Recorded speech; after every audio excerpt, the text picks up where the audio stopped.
Great. Thanks for that introduction, and thanks to everyone for listening in today.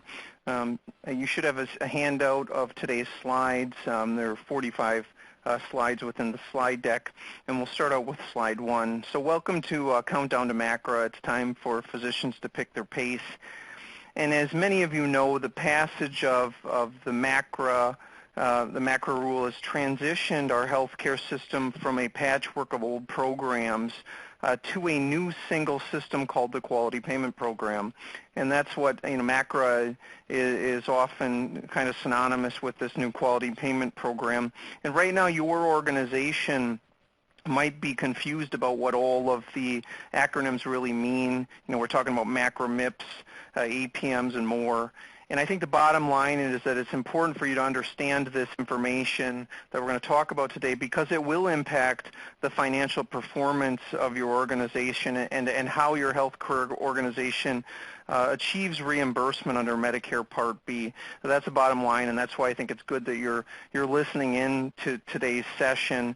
There's been a lot of activity in this area recently. You actually may know that we're going to be talking about the 2017 program, but recently in the last few weeks, there was a new proposed rule for program year 2.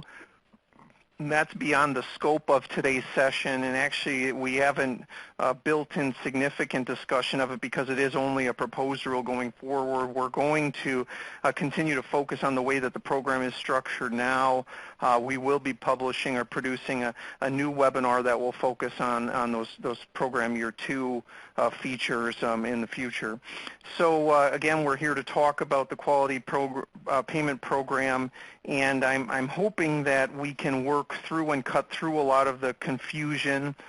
There is a lot of jargon and lingo floating around about MACRA and this Quality Payment Program.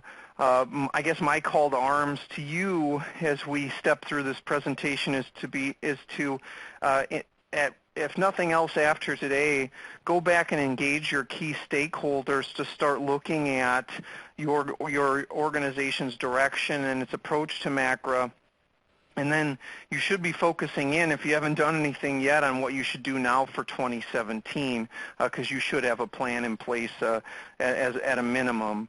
So let's get started. I'm going to move on to slide 2 here and just touch on our general disclaimer. This program here is just a general discussion of some legal and business issues related to the MACRA program. It should not be relied upon as legal evaluation business advice. If you want to talk about MACRA and your approach to MACRA and the legal implications, please reach out to me after today's session. I'd be happy to step through your organization's approach and some insights as to how you might want to move forward. But this is just intended to be a presentation today. I'm going to present my views, taking in all of the background and noise about MACRA. This is a topic that is developing very rapidly. I mentioned just a few weeks ago the new proposed rule for the next year already rolled out. So this is something that's changing on the fly. And so the accuracy of today's webinar session